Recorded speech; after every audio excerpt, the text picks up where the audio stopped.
Voilà. Donc, je vais vous parler des paradoxes de la croissance européenne et française au premier semestre 2023. Nous avons en fait trois questions importantes.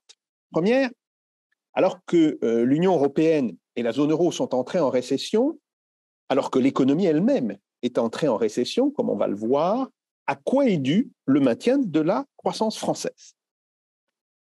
Est-ce que ce maintien, et c'est la deuxième question, est le produit d'une résilience particulière ou bien est-ce purement un effet d'aubaine?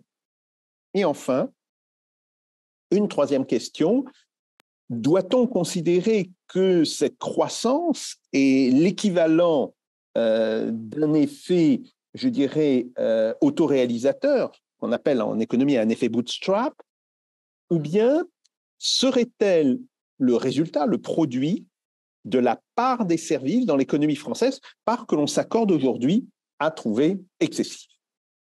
Alors, premier point, il faut d'abord préciser la situation économique dans l'Union européenne et dans la zone euro. L'économie de la zone euro et de l'Union européenne a fait preuve d'une résistance remarquable face au plus grand choc en matière de termes de l'échange depuis plusieurs décennies, grâce à une réponse politique très vigoureuse. Les dépenses publiques qui ont été faites pour faire face au choc des prix de l'énergie ont été supérieures aux dépenses de la crise Covid. Ces dépenses, d'octobre 2022 à février 2023, ont représenté environ 800 milliards d'euros, alors que les dépenses qui avaient été faites pour la crise Covid étaient plutôt de l'ordre de 720-740 milliards. Il y a eu aussi la mise en place d'éléments de politique industrielle sur la question de l'énergie, mais qui font, pour le coup, ressortir les divergences entre l'Allemagne et la France. Pourtant, l'activité économique s'est affaiblie et l'inflation, bien qu'en baisse progressive, reste élevée. Et donc aujourd'hui, l'Union européenne et la zone euro sont en récession. Enfin, il faut signaler que le resserrement potentiel et même réel de la politique monétaire par la Banque centrale européenne risque d'aggraver le choc énergétique. Alors, détaillons un petit peu ce qui s'est passé. Donc, tout le monde annonçait une crise énergétique, moi y compris, à la fin de l'automne 2022. Et pourtant, elle a été partiellement évitée. Deux raisons. Tout d'abord, nous avons eu un hiver qui a été plus doux que d'habitude. Et puis surtout, les dépenses publiques considérables engagées entre le 1er novembre 2022 et le 1er février 2023, avec près de 780 milliards d'euros, alors qu'il y en avait un petit peu moins de 750 qui ont été dépensés lors de la crise Covid. Néanmoins, les perspectives pour l'hiver 2023-2024 restent mauvaises. Alors, ces dépenses publiques n'ont pas été dépensées de manière équivalente. Nous avons là, si vous voulez, j'ai mis sur ce graphique quelle est la part des ménages en pourcent du total des dépenses et quel a été le total des dépenses en pourcent du PIB. Alors, on voit qu'un pays comme l'Allemagne a un pourcentage des ménages assez faible, donc l'essentiel de l'aide a été donné aux entreprises, et que cette aide est très importante, on est à plus de 6,5% du PIB. Le Danemark, c'est un petit peu la même chose, puisqu'elle est un petit peu plus de 5% du PIB, et on est avec une aide qui a été quasiment totalement donnée aux ménages. Inversement, la France a donné une aide qui est légèrement supérieure à 3% du PIB et qui a été presque exclusivement donnée aux ménages. Et donc, on voit bien là la dispersion des réponses publiques face à la crise des prix de l'énergie et l'utilisation extrêmement différente de ces dépenses publiques. Enfin, troisième point, c'est que la hausse des coûts, l'inflation, a eu un impact important en matière de stagnation ou de baisse de la consommation, en raison d'une baisse importante du pouvoir d'achat, mais aussi la hausse des coûts a eu un effet extrêmement important dans l'industrie et a pénalisé effectivement les économies les plus industrialisées, comme l'Allemagne. C'est aussi ce qui menace la croissance future. Là, on voit comment fonctionne le marché de l'énergie au niveau européen et on voit en fait cette aberration, c'est que le coût marginal de production est déterminé à partir du gaz et effectivement, ça va laisser une marge extrêmement importante dans l'ensemble de l'énergie. Alors, il faut voir maintenant que les principaux agrégats du PIB et les estimations de l'emploi ont évolué de manière assez défavorable. Aujourd'hui, nous avons une baisse du PIB de 0,1% dans la zone euro. Dans l'Union européenne, la hausse n'est que de 0,1%, donc on est sur des niveaux très faibles, alors que l'emploi est fortement en hausse. Plus 0,6% dans la zone euro, plus 0,5% dans l'Union européenne. Ce qui veut donc dire qu'il y a eu des baisses de productivité importantes et que ces baisses de productivité, venant après celles subies du fait de la crise Covid, exercent un effet inflationniste important. Nous avons aussi le fait que, globalement, nous sommes aujourd'hui avec un ralentissement très important de la croissance. Et là, vous avez la comparaison entre les chiffres de croissance avec l'ajustement saisonnier pour la zone euro, pour l'ensemble de l'Union européenne et pour les États-Unis. Et on voit très bien qu'après une chute d'ailleurs qui était plus importante dans l'Union européenne qu'aux États-Unis lors de la crise Covid, eh bien, nous avons fondamentalement une baisse d'activité qui est maintenant rapide depuis, et alors c'est ça qui est intéressant, depuis le premier trimestre de 2022.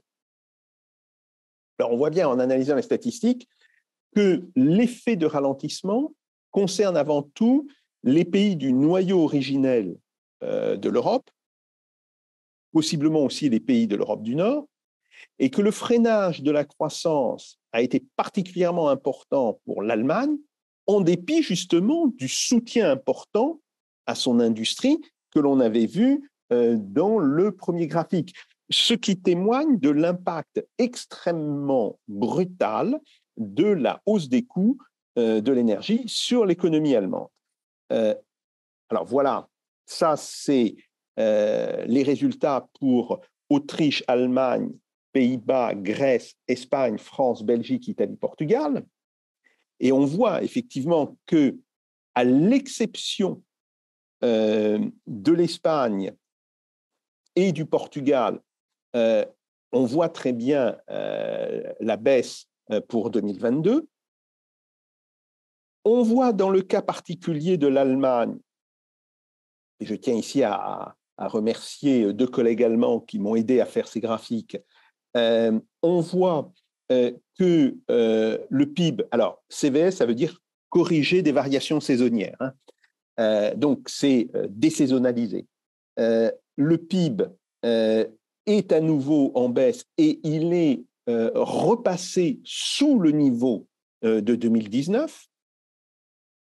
Et alors, ce qui est encore plus intéressant, c'est quand on compare le PIB, l'industrie, et au sein de cette industrie, l'industrie manufacturière. L'industrie manufacturière, c'est la courbe rouge. Eh bien, on voit que l'industrie est très loin d'avoir récupéré son niveau maximal qui avait été atteint au deuxième trimestre de 2019. On reste largement sous ce niveau-là.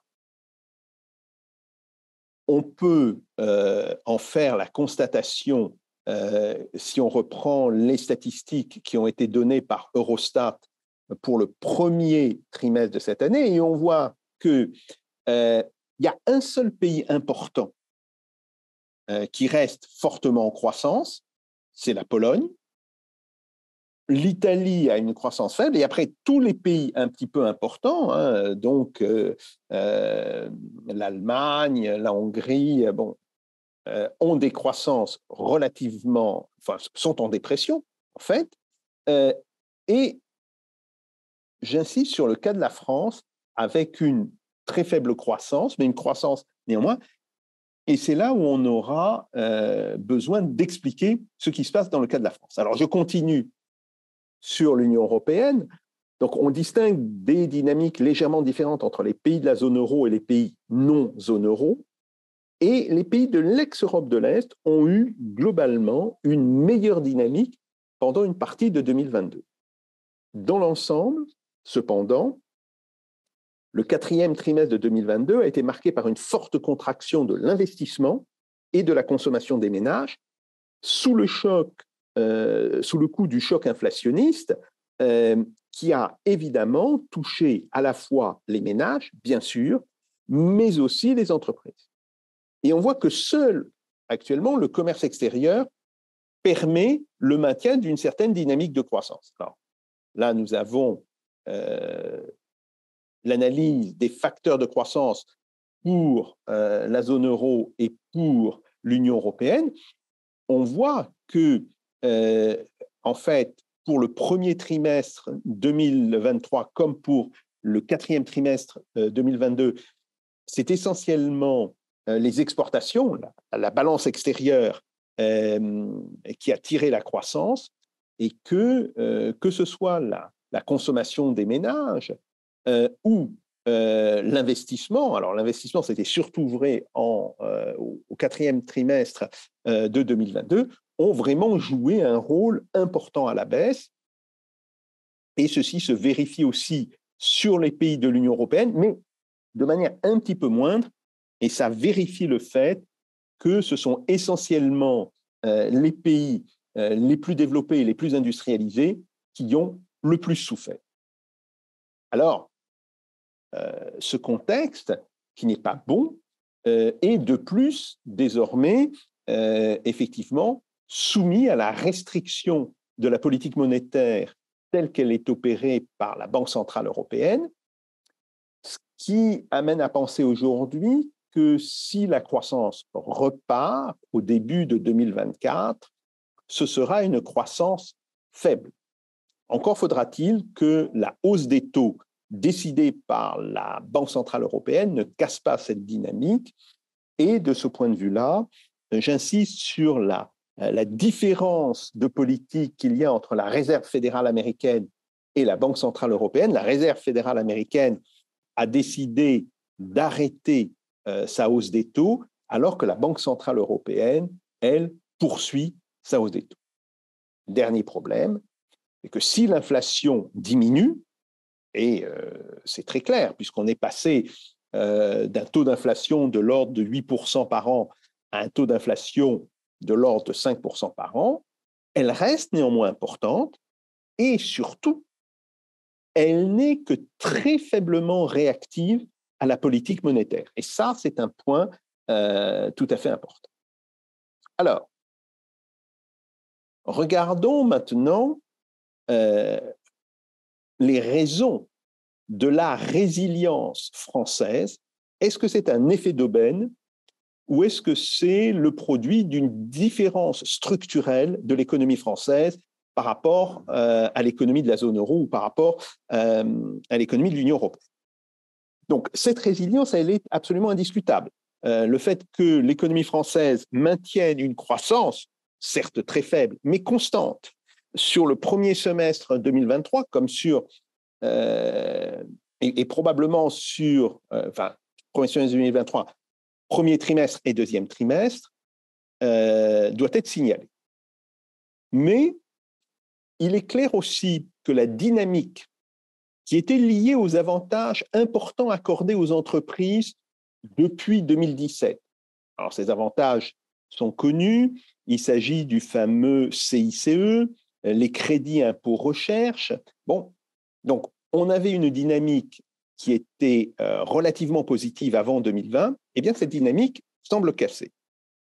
Et donc, aujourd'hui, la croissance actuelle semble être liée à la fois à un effet des dépenses publiques, mais aussi à une spécialisation de l'économie sur les services et le tourisme. Je reprends un petit peu les choses. Pour ce qui est de l'inflation, nous avons eu une hausse de l'inflation alimentaire, mais aussi de l'inflation énergétique qui avait commencé en 2021, bien avant les hostilités en Ukraine, et qui, évidemment, s'est accentuée avec les hostilités en Ukraine à partir de 2022.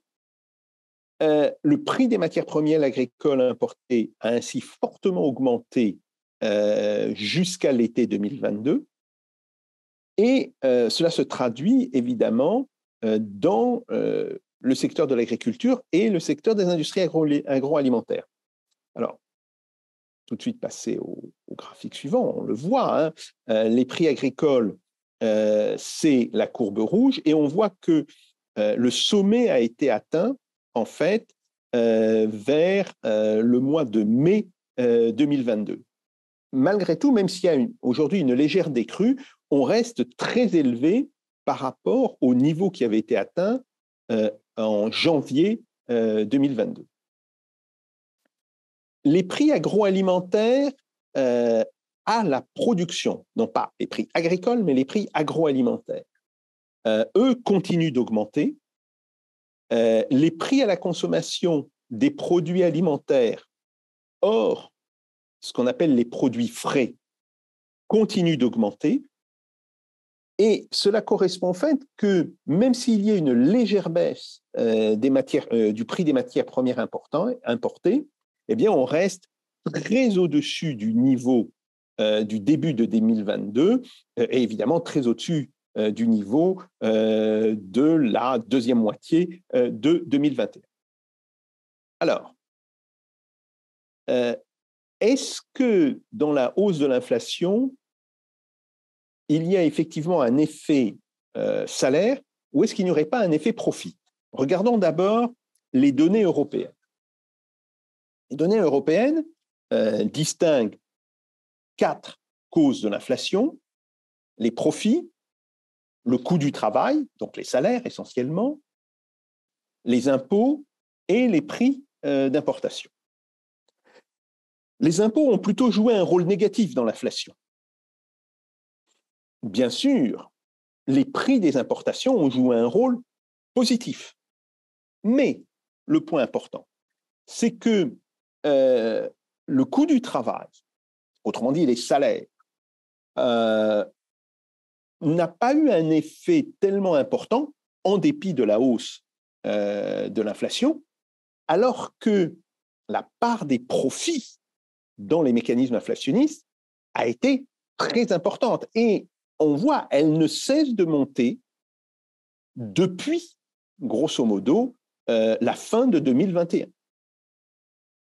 Si on regarde maintenant en France, le taux de marge des industries agroalimentaires, en différence d'un trimestre sur l'autre, tel qu'il peut être calculé comme un résidu de la modélisation des prix de production du secteur, eh bien ce taux de marge, courbe noire, montre une hausse très importante par rapport à sa tendance générale de 2014 à 2021. Donc voilà, on a atteint des chiffres extrêmement importants et ce taux de marge est très largement supérieur au résidu du modèle. Donc, dans ce contexte inflationniste, comment a réagi l'activité économique? Premier point, c'est que le PIB français s'est maintenu au premier semestre, il a même un petit peu augmenté au premier trimestre, mais que si on regarde aujourd'hui les causes de cette résilience, on voit qu'elle est essentiellement le fait d'un rebond marqué dans l'activité du raffinage et de la coquefaction. Pourquoi? Parce qu'on avait eu des grèves importantes dans ce secteur en octobre 2022 et comme il n'y a plus de grève au début 2023 dans ce secteur, il y en a eu ailleurs, mais pas dans ce secteur, évidemment, la production a pu reprendre. De même, la production d'énergie a continué à se redresser à la faveur de la réouverture d'une grande partie du parc nucléaire de l'économie française, parc qui avait connu une période d'entretien extrêmement importante dans l'année 2022. Donc, quand on regarde les enquêtes de conjoncture, telles qu'elles sont faites par l'INSEE, on voit que les difficultés d'approvisionnement dans l'industrie et la construction se sont nettement résorbées au premier semestre 2023, se sont résorbées, mais n'ont pas tout à fait disparu. Et ça, c'est une différence par rapport à l'avant 2020, à l'avant crise Covid. De plus, l'opinion des chefs d'entreprise sur l'activité s'est récemment dégradée et continue à se dégrader, comme le suggère le recul des indicateurs sur le climat des affaires qui ont atteint en mai leur niveau le plus bas depuis la sortie de la crise sanitaire, que ce soit dans l'industrie ou que ce soit dans les services. Nous venons d'avoir avant-hier les chiffres de juin et ces chiffres sont aussi extrêmement mauvais.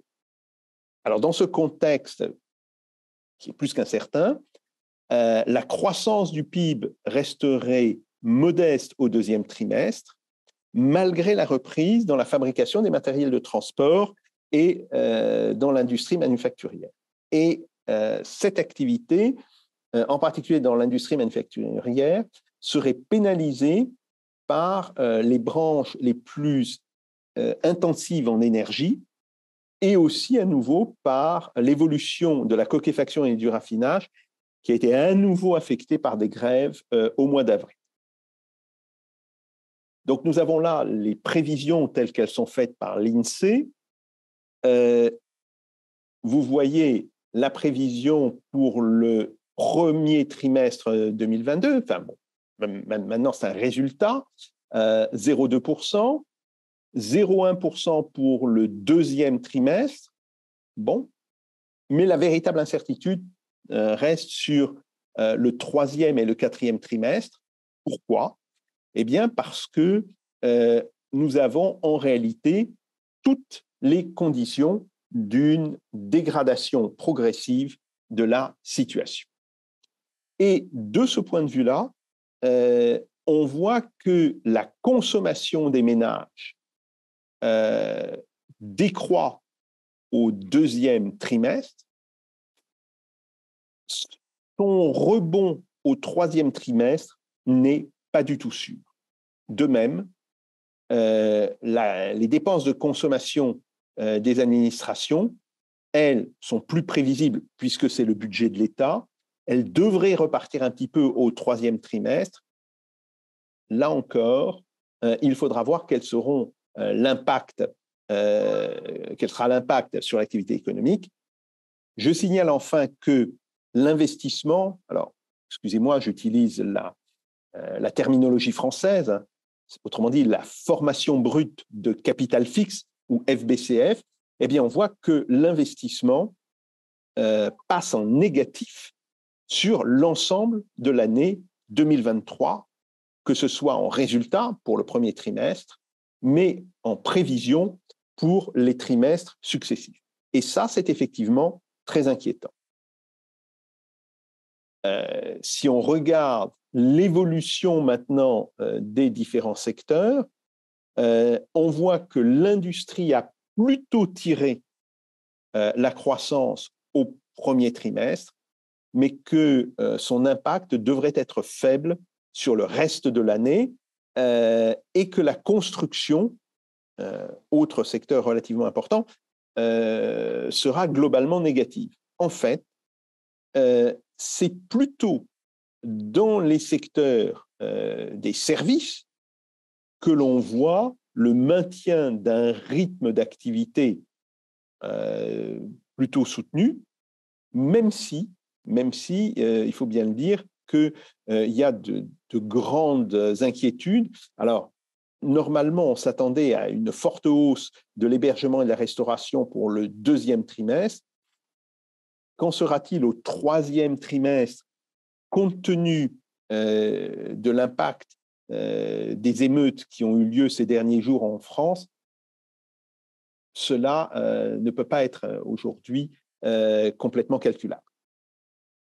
Donc, si on reprend la contribution des principaux postes de la demande, cette fois-ci pour l'économie française, eh bien, on voit que les échanges extérieurs continuent de tirer un petit peu la croissance, mais que la consommation et l'investissement des ménages sont en négatif et que l'investissement en fait des entreprises ne joue désormais pratiquement plus aucun rôle, alors que l'investissement des entreprises au troisième trimestre 2022 avait été important. Donc, telles sont les données de court terme qui ne doivent pas nous cacher un contexte qui est largement plus inquiétant. Je ne dis pas que le contexte de court terme ne soit pas motif d'inquiétude, mais ces inquiétudes sont en réalité mineures par rapport aux inquiétudes à plus long terme. Pourquoi? Bien, c'est que depuis 2015, l'économie française était entrée dans un cycle de transformation structurelle qui visait à relancer la croissance au détriment de la consommation des ménages, il faut le dire en tant que tel, par des aides publiques sans condition extrêmement importantes aux entreprises.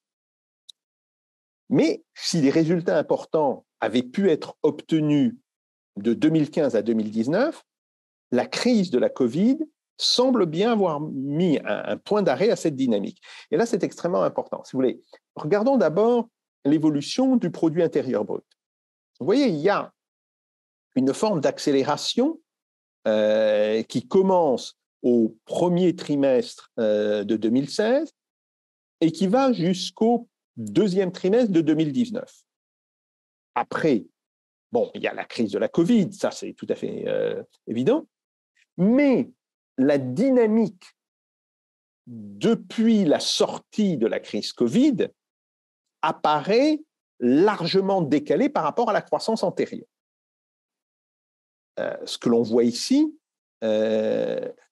j'ai calculé la tendance sur 2015-2019 et on voit qu'il n'y a pas de retour à cette tendance à partir de la sortie de la crise Covid. Pourquoi? Alors, il faut analyser, là encore, qu'est-ce qui s'est passé du côté de l'investissement. Bien sûr, la France a connu une montée de la part de l'investissement, FBCF, dans son PIB, sous l'effet des diverses mesures d'aide aux entreprises. Mesures qui visaient à compenser, d'ailleurs, les effets de l'euro, l'effet de la surévaluation de l'euro sur l'économie française, et à réaliser en réalité l'équivalent partiel d'une dévaluation interne. Donc, il y a deux mesures très importantes, hein, le CICE qui a été consolidé dans le budget et le crédit impôt recherche, ça représente, il faut le dire,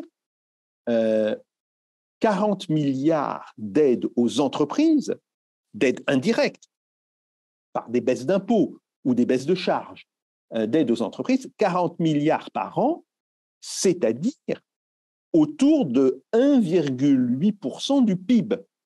C'est une aide considérable.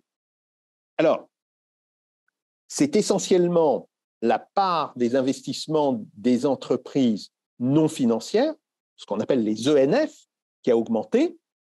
Par contre, la part des investissements publics, les administrations publiques ou APU, dans la terminologie de l'INSEE, reste stable tout en connaissant de fortes variations dans la période 2012-2023. Donc, nous voyons là l'évolution du taux d'investissement en pourcentage du PIB. Il connaît son point bas au deuxième trimestre de 2015, Et il connaît son point haut, grosso modo, après le choc de la crise Covid, début 2021, mais après, il stagne.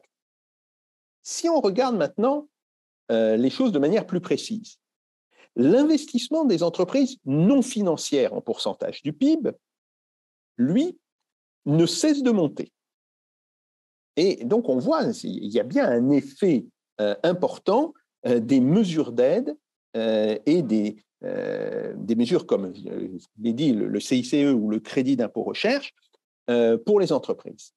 Par contre, l'investissement des administrations publiques a même baissé depuis le début de 2021 et reste en réalité stagnant avec des fluctuations relativement importantes.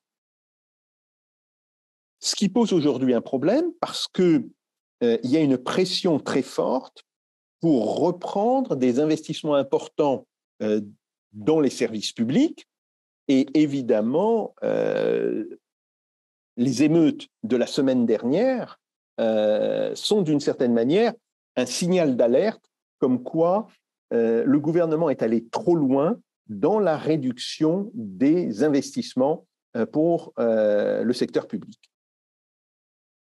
Alors, on voit ici que les tendances de l'investissement, eh bien, le trend des ENF est largement au-dessus du trend du total des investissements. Deuxième point, la consommation. Alors, la stagnation de la consommation globale et de la consommation des ménages avait provoqué déjà des fortes crises sociales. Crise sociale de 2018-2019, ce qu'on appelle la crise des Gilets jaunes, crise de 2023, le mouvement contre la réforme des retraites, et aujourd'hui, cette stagnation de la consommation des ménages est probablement le principal frein à la croissance à court terme.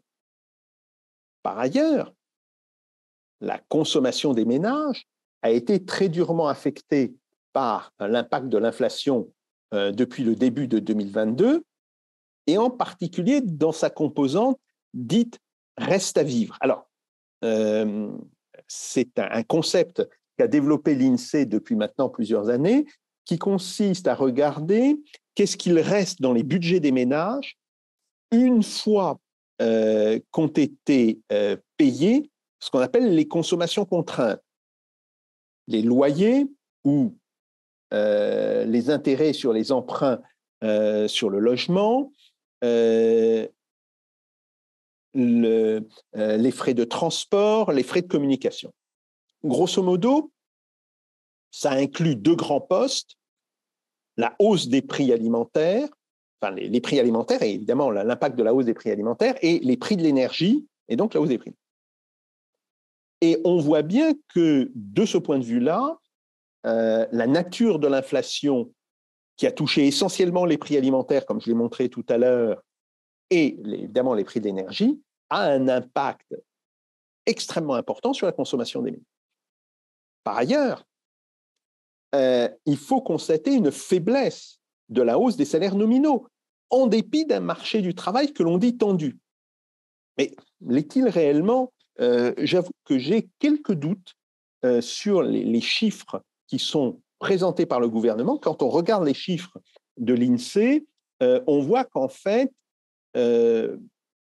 si le taux de chômage en termes de catégorie A baisse, pour les autres catégories de la population, il ne baisse pas réellement.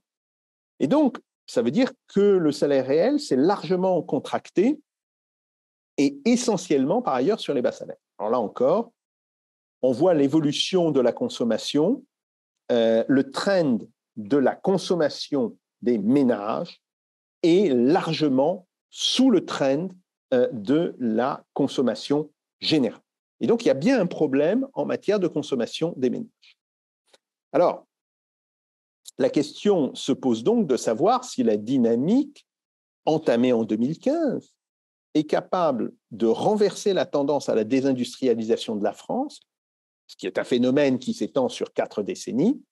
Et malheureusement, l'analyse de la répartition du PIB par secteur d'origine ne semble pas le montrer. Voilà un tableau qui vous rappelle le tableau que j'avais présenté hier matin, et on voit que la part de l'industrie en France, que ce soit en moyenne sur 2011-2018 ou sur 2021, ne change quasiment pas. Et qu'on reste en fait largement sous un pays comme l'Allemagne, voire même sous un pays comme les États-Unis. Donc, il y a bien un problème de ce point de vue-là. Donc, revenons à la question première. Comment expliquer la résilience de l'économie française en ce début de 2023 ? Se pourrait-il qu'elle soit liée à la question des services, en particulier du tourisme, qui semble avoir pleinement récupéré des effets de la crise de la Covid-19 ? Oui, mais alors cette résilience apparaît comme largement en trompe-l'œil. Que survienne un effet négatif, comme par exemple les émeutes de la semaine dernière, qui vont avoir un impact important sur l'activité touristique en France. D'ores et déjà, les hôteliers annoncent des annulations extrêmement importantes dans le secteur du tourisme. Ceci peut être complètement remis en cause. Par ailleurs, la structure économique de la France reste extrêmement fragile en cas de nouvelles perturbations internationales. Et pourtant, il faut le rappeler, la France continue pour l'instant d'avoir des avantages comparatifs importants, que ce soit dans le secteur de l'énergie, avec le secteur nucléaire, et qui devrait lui permettre en réalité, si elle sortait du marché européen de l'énergie, d'avoir une baisse importante des prix de l'énergie, mais aussi en raison d'infrastructures qui, pour l'instant, sont de bonne qualité et qui peuvent bénéficier à un retour de l'industrie. En conclusion, je pense que l'économie française compense aujourd'hui une conjoncture européenne et une conjoncture internationale globalement défavorable en raison du poids de certains services de son économie. Mais cette compensation est extrêmement fragile. Et en cas de nouvelle dégradation de la conjoncture européenne, ce qui est tout à fait probable, il y a peu de chances que ce poids des services la protège de manière durable. Si la récession au niveau de l'Union européenne et de l'Allemagne se poursuivait, et malheureusement, ce que me disent mes collègues allemands, c'est très, très, très probable qu'elle se poursuive, eh bien, l'économie française en sera affectée. Plus généralement, si on regarde à moyen et à long terme, l'économie française ne semble pas en mesure de s'adapter aux nouvelles réalités internationales.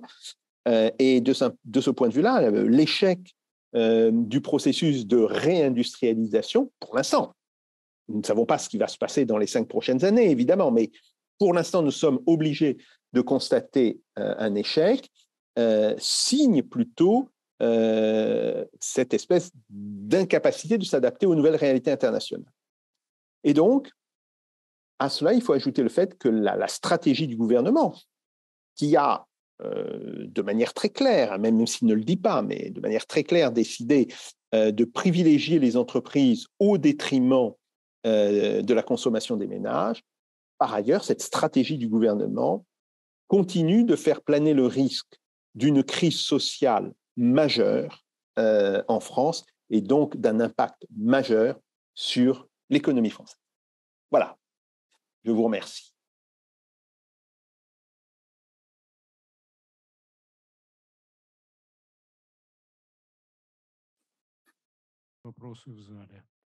Est-ce qu'il y a des questions dans la salle? Oui, moi j'aurais une question, s'il vous plaît. Да, у меня вопрос. Oui, oui, oui. Можно задать, да? Можно. Est-ce que je peux poser une question? Donc, nous n'avons plus notre modérateur, mais je vais passer la parole.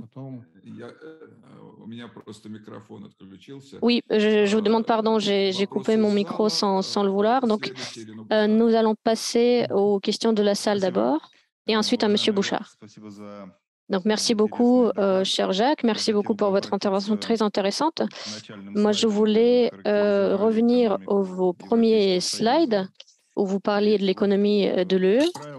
Et donc, dans les publications sur l'économie de l'Union européenne, dans les publications d'Eurostat, d'autres médias économiques, d'autres publications, souvent, nous voyons une comparaison de l'UE avec la zone euro. Et donc, il y a, par exemple, la Pologne, la Suède, le Danemark, qui sont des économies importantes, la Tchéquie, la Roumanie, etc., donc, qui sont peut-être des économies un peu moins importantes. Mais est-ce qu'il y a des comparaisons pour voir comment aujourd'hui les pays de la zone euro et les pays hors la zone euro se développent? Donc, par exemple, le cas de la Pologne. Merci. Oui, tout à fait. Tout à fait. Il y a d'ailleurs non seulement à court terme, mais à plus long terme, on constate que la zone euro a joué l'effet d'un frein à la croissance assez important. La croissance des pays de l'Union européenne hors zone euro est supérieure d'environ 1%, par rapport à la croissance des pays dans la zone euro. Bon. Alors, c'est quelque chose d'assez général et c'est d'une certaine manière amplifié par le fait qu'un pays, que l'économie, comme l'économie de la Pologne, a connu une forte croissance ces dernières années, moins évidemment l'épisode de la crise de la Covid. Donc oui, on peut dire tout à fait, et si vous voulez, c'est un calcul constant depuis maintenant une vingtaine d'années, que les pays européens hors zone euro se débrouillent mieux que les pays européens de la zone euro.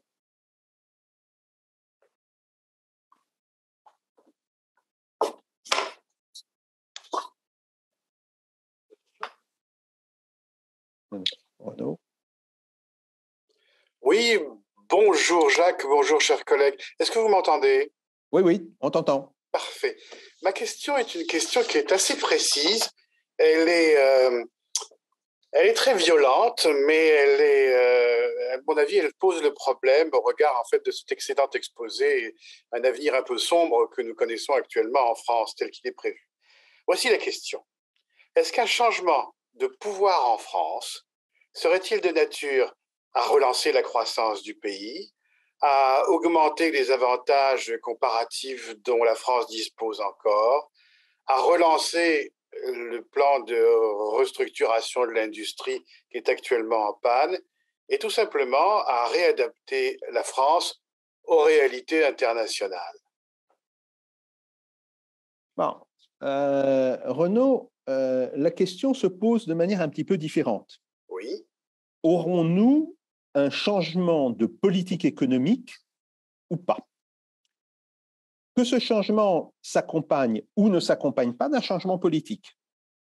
Alors, on peut dire effectivement qu'il est rare qu'on ait un changement de politique économique sans un changement politique. D'accord. Mais on a par ailleurs assez souvent des changements politiques qui ne s'accompagnent pas d'un changement économique. Voilà. Mais prenons l'hypothèse des deux. Alors, oui, effectivement. Et il y a une série de mesures que l'on voit immédiatement. Un, sortie du marché européen de l'énergie, ce qui permettrait de baisser le coût de l'énergie de manière importante en France. D'accord. Ce qui aurait à la fois des effets positifs sur la consommation des ménages, mais aussi sur la consommation des entreprises. Exact. Disons, pas sur la consommation, mais disons sur le bilan financier des entreprises. Ça, c'est un premier point. Le deuxième point, il est clair aujourd'hui qu'on est allé au maximum de ce qu'on pouvait faire en termes d'avantages pour les entreprises. Donc, je rappelle, la somme, c'est 40 milliards par an. Et si on prend les autres subventions faites avant aux entreprises, c'est 77 milliards par an, c'est-à-dire plus de 3% du PIB. C'est un transfert tout à fait majeur qu'il faut mettre en regard justement du coût de l'euro. Mais ça, c'est un autre problème. Bon. Une politique différente redonnerait du pouvoir d'achat aux ménages et surtout relancerait l'investissement public. Et c'est important parce que je suis d'accord avec les publications officielles, les publications du gouvernement. La France reste attractive pour l'investissement étranger. Oui, c'est indiscutable. Bon, même si on a baissé d'un point, on reste très attractif. Quels sont les facteurs d'attractivité? Des transports publics de bonne qualité, une santé, enfin un secteur de la santé encore considéré de bonne qualité. Bien. Mais la baisse des investissements publics que l'on constate depuis 2012 va à un moment donné se traduire par une dégradation de la qualité de ces secteurs publics. Donc, il est absolument urgent de relancer l'investissement dans le domaine public. Troisième point, le fait que la politique du logement reste aujourd'hui plutôt un facteur de dépression de l'économie qu'un facteur d'expansion de l'économie.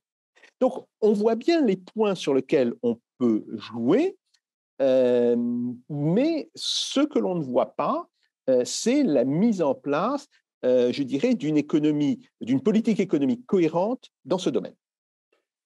Une autre question complémentaire, et après j'en aurai terminé. Imaginons que dans le cadre justement d'une nouvelle politique économique consécutive à un changement de pouvoir, de manière unilatérale, alors je prends la question de l'euro, je prends l'intégration Union européenne avec tous les désagréments qu'elles peuvent ressembler, imaginons en fait qu'un pouvoir en France décide de manière unilatérale, je rêve mais pas complètement, de reprendre en fait d'autorité une proposition de reprise des relations économiques et des échanges avec la Russie. Que se passerait-il? En fait, le seul domaine où la question n'est pas complètement idiote. Hein? Non, mais le seul domaine où une reprise des échanges avec la Russie aurait un effet macroéconomique, je dis bien macroéconomique, important, ce serait dans le domaine de l'énergie. Bon. Après des échanges avec la Russie, ça peut être microéconomiquement important. Par exemple, pour Renault, c'est un exemple très clair. Et on peut penser que ceci, avec la politique globale de soutien aux entreprises, permettrait un redéveloppement, je dirais, d'activité économique en France. Mais il faut avoir l'honnêteté de dire les relations économiques entre la France et la Russie étaient relativement faibles avant les sanctions, sauf des cas importants. Il y a, par exemple, un pays comme l'Italie avait, d'un point de vue macroéconomique, plus de relations avec la Russie que nous n'en avions. Donc, en fait, bien sûr, c'est quelque chose qui serait souhaitable, mais il ne faut pas en attendre non plus beaucoup de résultats à court terme. Très bien, merci. Merci beaucoup. Et une dernière question dans le chat de Igor Boudanov. Donc, par rapport à la formation du PIB, il n'y a pas de différence si l'on crée une usine ou si on détruit une usine. Donc, qu'est-ce qui se passe de ce point de vue en France? Est-ce qu'on finance plutôt la création du nouveau ou est-ce qu'on finance la restructuration ou la revente du vieux? Alors, très clairement, ce que veut faire le gouvernement, c'est financer la création de nouvelles entreprises et de nouvelles usines. Ça, c'est évident. Le gouvernement a décidé d'exonérer les entreprises de toute une série d'impôts et de charges depuis 2015. Bon. Et je l'ai dit, ce sont des exonérations considérables à l'échelle française. Ce qui est intéressant, c'est de voir que cela a eu en fait assez peu d'impact sur l'activité industrielle en France. Alors après, il faudrait regarder dans différents secteurs. Il y a des secteurs où ça a eu plus d'impact que d'autres. Par exemple, les secteurs de ce qu'on appelle les nouvelles industries, les industries biochimiques, les biomatériaux. Oui, là, il y a bien des développements. Mais à chaque fois, les entreprises qui viennent s'installer sont des entreprises de petite taille. Et par contre, l'ensemble des phénomènes de prix et de coûts de l'énergie tendent à pénaliser les entreprises traditionnelles, comme par exemple le secteur automobile.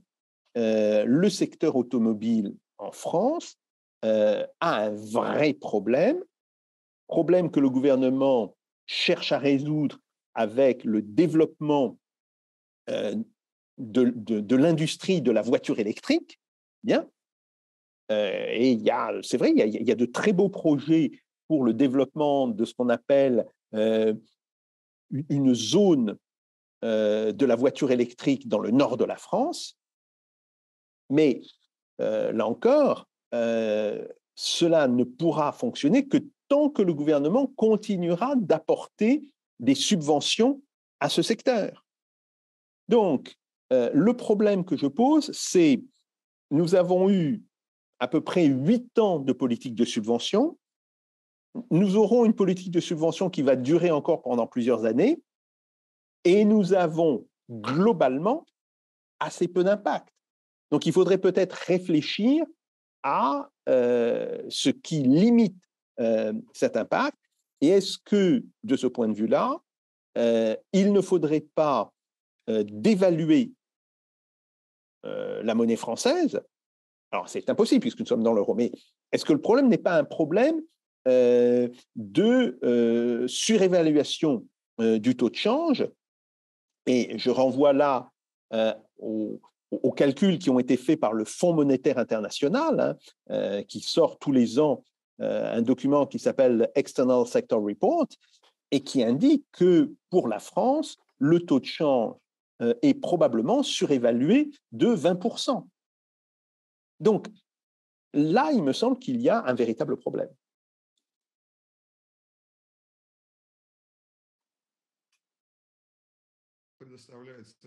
Merci beaucoup. Je vais passer la parole au discutant, donc Alexandre Chirov. Merci beaucoup. Merci beaucoup, Jacques. Donc, ce rapport m'a fait réfléchir à quelques petites questions. Donc, j'aimerais avoir vos commentaires par rapport aux thèses que je vais énoncer. Donc, tout d'abord, par rapport à la structure de l'économie française, donc ce que nous avons vu, moins de 14% du secteur réel, du secteur manufacturier, c'est assez peu, évidemment. Et ici, nous pouvons nous rappeler de ce qu'on nous a dit sur les économies post-industrielles pendant des années maintenant, le fait que l'économie post-industrielle, bien sûr, on doit voir le rôle de l'industrie diminuer.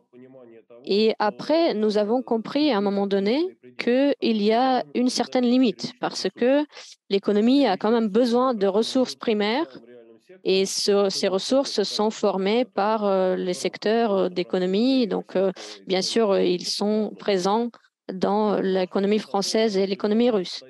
Et donc, ma question, c'est de savoir quel niveau du secteur réel serait optimal pour l'économie française du 21e siècle. Donc, Est-ce qu'on doit parler de 20%, 25%? Est-ce que vous avez un chiffre à nous donner ou une estimation par rapport à ça? Deuxième question, c'est par rapport au secteur énergétique. Une fois, l'un de mes collègues a dit sur la décision du gouvernement ukrainien que nous sommes impressionnés par le courage de nos collègues. Donc, je suis impressionnée par le courage de nos collègues allemands qui se renoncent d'abord du gaz russe, puis de l'énergétique, puis pour de la plupart de la production de matières premières, la chimie, l'énergie. Donc la question est la suivante. Est-ce que c'est une politique structurelle? Est-ce que c'est une politique consciente de restructuration de l'économie allemande? Parce que ça a l'air un peu choquant. L'Allemagne, étant donné le développement de l'économie et de production, est en train de perdre son poids dans le contexte européen. Donc, est-ce que la France est prête à augmenter son rôle dans les affaires de l'Europe? Il y a aussi la Pologne qui se dit peut-être qu'ils ont vu leurs résultats jouer le rôle de l'Allemagne en ce moment. Mais la France et d'autres pays de l'UE qui représentent ce noyau de l'UE, ils ont un rôle le plus important historiquement. Donc, est-ce que c'est une structurelle de l'Allemagne consciente afin d'avoir une économie d'une autre qualité? Et la dernière question, c'est l'interaction avec l'organisation de ménage mondiale, puisque le scénario de régionalisation de l'économie mondiale, selon mes collègues, est très réalistique. C'est-à-dire que les points de force vont interagir entre eux, mais ils restent indépendants. Donc, la question du rôle de l'UE dans ce contexte changeant. Dans les estimations de M. Gousseff et de mes collègues, le rôle de l'UE dans l'économie mondiale va diminuer. Mais ce rôle, en fait, il n'est pas le rôle croissant n'est pas à la Chine, plutôt aux États-Unis. Donc, est-ce que nous pouvons dire que le rôle des États-Unis dans cette économie mondiale régionalisée deviendrait plus fort suite aux actions de l'UE? Merci. Bon, en ce qui concerne le niveau optimal de la part du secteur manufacturier, ce que l'on peut dire, c'est qu'il devrait se situer quelque part entre 20 et 25%. On le voit bien, par exemple, aujourd'hui avec le niveau de l'Allemagne, hein, c'est à peu près 25% du PIB. L'Italie même a un niveau supérieur à nous, hein, qui est de l'ordre de 17-18%. Donc oui, il faudrait augmenter de manière assez conséquente la part du secteur manufacturier, mais surtout il faudrait le faire en ayant des points de force. On peut pas être, je dirais, on peut pas être bon partout. Il faut se choisir quels sont les points de force que l'on pourra avoir. Et ça implique une véritable politique industrielle. Donc, ça implique une forme de planification des investissements et ça implique une mise en cohérence des différents aspects. Donc, je suis d'accord là-dessus. Nous sommes allés trop loin dans l'illusion de l'économie post-industrielle, mais faire demi-tour, ça prend du temps et ça coûte très cher. Donc voilà, ça c'est un premier point.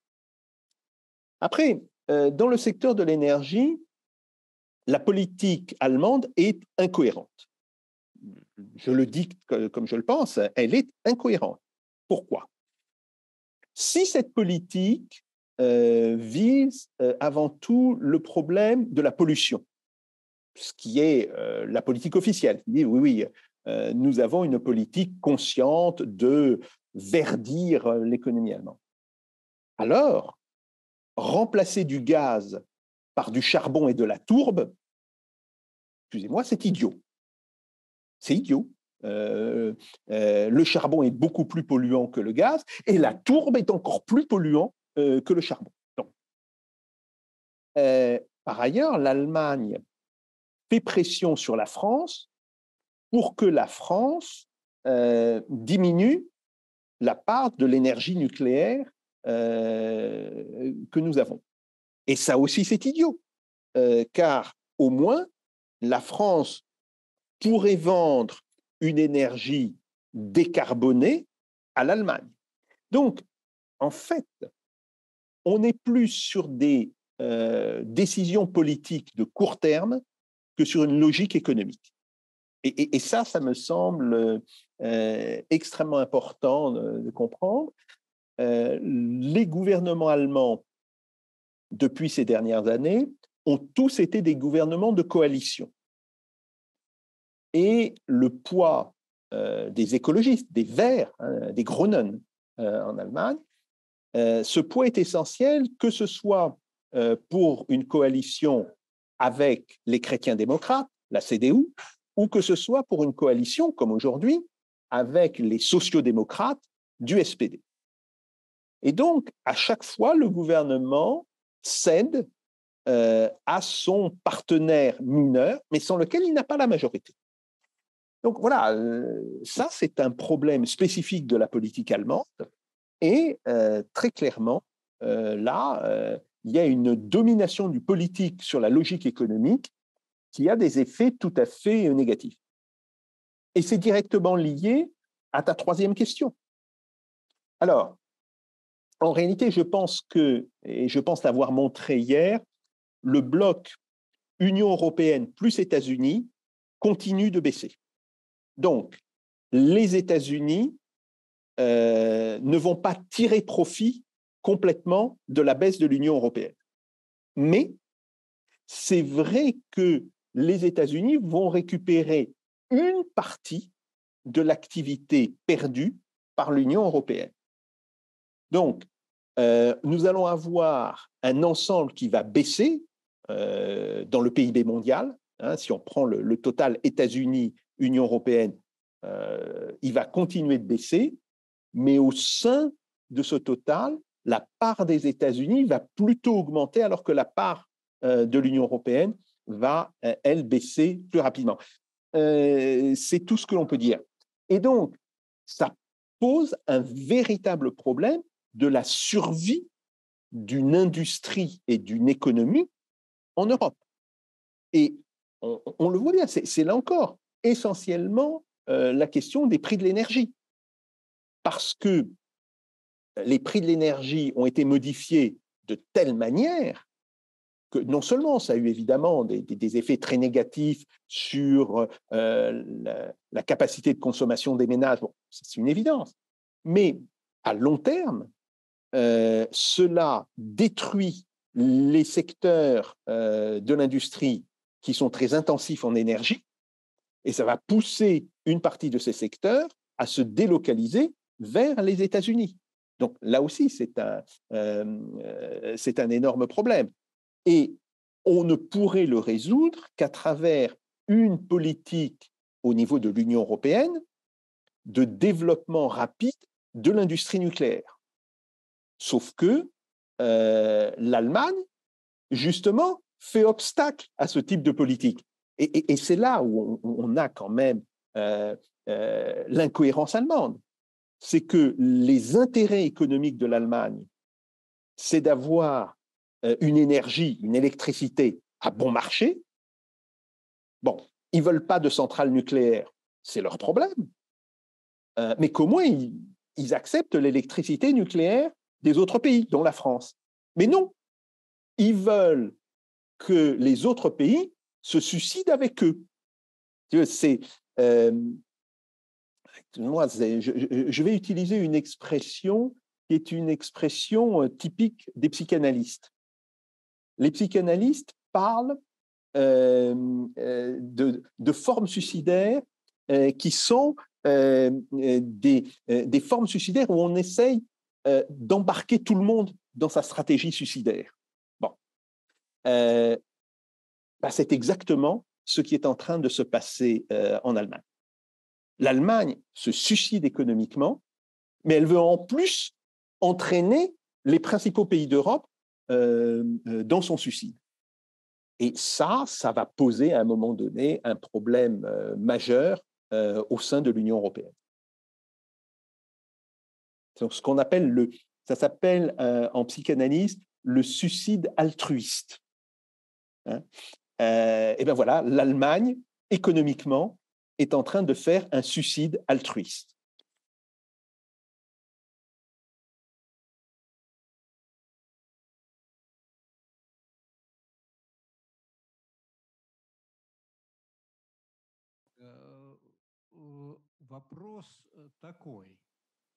Ma question est la suivante.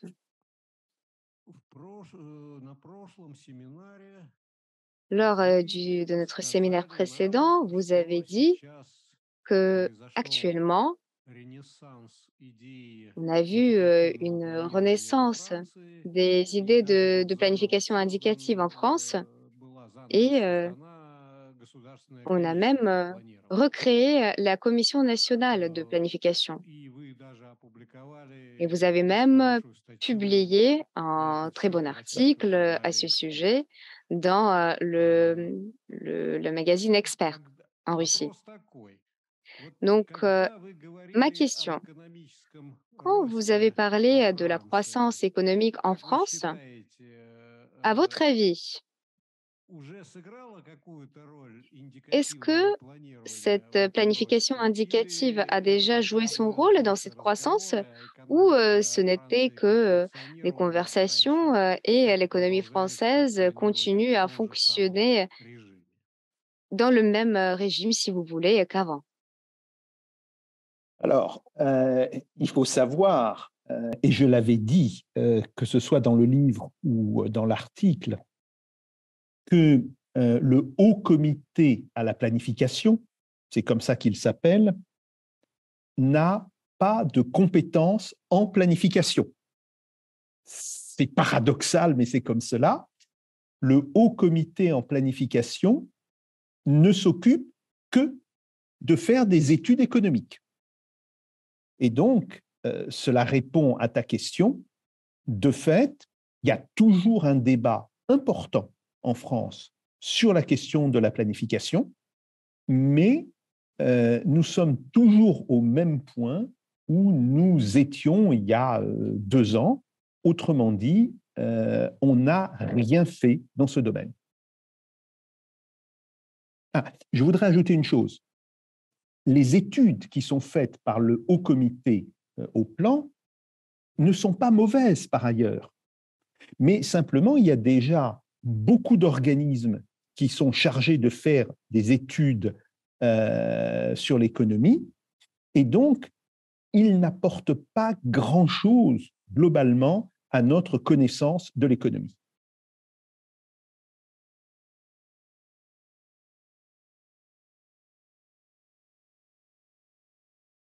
Понял, спасибо.